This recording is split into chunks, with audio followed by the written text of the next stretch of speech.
Last time, we descended into the nature of magic, the invisible architecture that connects consciousness to reality.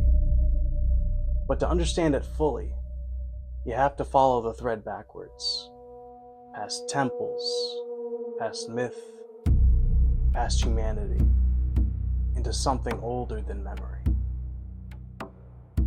In this video, we go to the source, to the origins of magic, how it works in practice, and the dark gods that guard its deepest currents. Magic began before humans. Every tradition implies this. Hermeticism speaks of primordial mind. Sumerian myth describes the May, cosmic laws shaping existence. Egyptian magicians claimed the universe was spoken into being through Heka, the raw force of magical utterance. These weren't metaphors. They were memories, encoded in myth, because the truth was too vast for language. According to the oldest occult teachings, magic originates here. Consciousness precedes matter, not the other way around. Meaning shapes form. Symbols are not invented, they are discovered. And the universe is aware. And magic is the method by which awareness interacts with itself. In this view, the human magician is not a creator, but a participant in an ancient cosmic process. We didn't invent magic, we learned to speak its language. The earliest humans didn't see themselves as separate from nature. After all, separation is an illusion. To them, every river had a voice, every storm had intention, every shadow had a presence. The shaman was the first bridge, a traveler between worlds. These early magicians discovered three pillars of practice. There's trance, silence the surface mind, and the deeper layers awaken. There's symbol, whether it be carved, painted, or even whispered. Symbols are gateways. And then there's presence, the ability to hold a focused state of awareness until the world bends around it. These weren't spells, but they were technologies of consciousness. When the shaman spoke with ancestors, when they called upon animal spirits, when they healed or cursed, they were tapping into the same forces modern occultists use today. The tools have changed, the architecture has not. Before organized religion and monotheism, the world was ruled by what I'll call the dark gods. Not evil, but primordial, raw, untamed. They weren't beings you worshipped, they were forces you negotiated with. Across cultures, the patterns repeat. You have the serpent, symbol of knowledge, transformation, forbidden insight, found in Sumer, ancient Egypt, India, Mesoamerica. Then there's the horned one, lord of wilderness, instinct, fertility, and death, called Cernunnos, Pan, the great stag, the night wanderer. There's also the shadow mother, a goddess of the void, of dreams, of the unconscious, known as Tiamat, Lilith, Hecate, Kali. You also have the Stormbringer, the divine force of change, destruction, and revelation.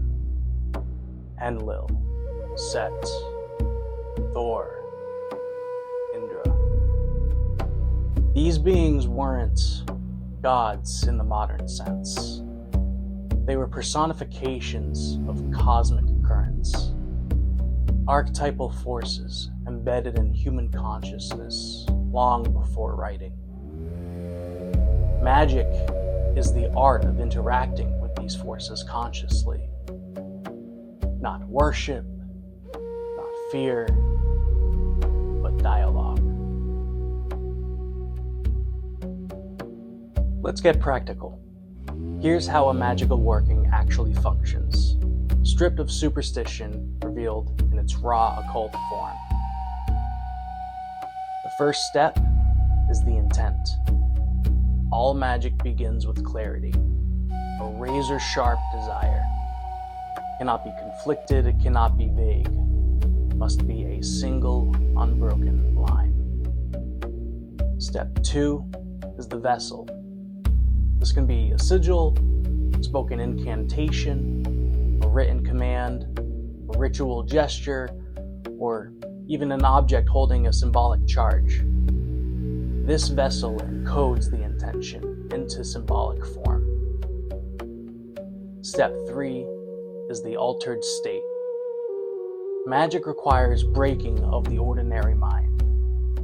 This can be achieved through breath work, chanting, darkness, sensory overload, sensory deprivation, meditation, movement, trance. When the mind cracks, the subconscious steps forward. Step 4 is the release. Now, this is the part most people misunderstand. You do not obsess or cling. You release the intention into the deeper layers of reality, often through destruction of the symbol or through an emotional peak. The last step, step 5, is the integration.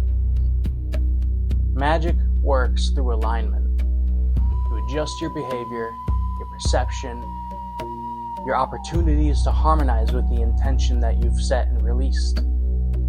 This is where most of the manifestation happens, though the occultist never reduces magic to psychology alone. Why did religions demonize the gods of the old world?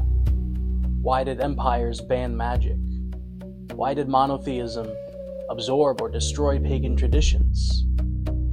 Because at the end of the day, magic decentralizes power. A person who is able to shape meaning and influence probability is a lot harder to control. The dark gods represent forces that cannot be institutionalized. Wild instinct, feminine autonomy, personal sovereignty, transformation, chaos, death, creation from the void. These forces threaten systems built on obedience. So they were demonized, cast into shadows, turned into devils and monsters. But they never died. They still whisper in dreams, still in symbols. They still pulse beneath culture like a hidden heartbeat. To practice magic is to reclaim the relationship with these forces, not as a servant, but as an equal. We are living in a time of return, not in a religious sense, but in a psychological and symbolic one. People are feeling it, a pull toward the primordial, a hunger for the authentic, a desire to reclaim personal power. The dark gods are resurfacing, not as literal deities, but as archetypes awakening within the collective mind. You see it in the resurgence of witchcraft, the rise of esotericism in media, the obsession with myth and apocalypse, the collapse of old institutions, the hunger for personal transformation.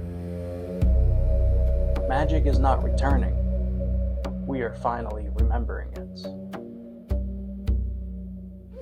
The origins of magic are not found in any temple, not in any book, not in any pantheon. They are found within consciousness itself, in the interface between mind and world, symbol and reality, self and the unknown. To practice magic is to participate in a lineage older than humanity, to speak to forces that shaped the first sparks of creation, to become a bridge between the world as it is and the world as it could be. The dark gods are not outside you. They are the ancient faces of our own power. When you learn to walk with them, the universe stops becoming a place you inhabit and becomes a place that you help create.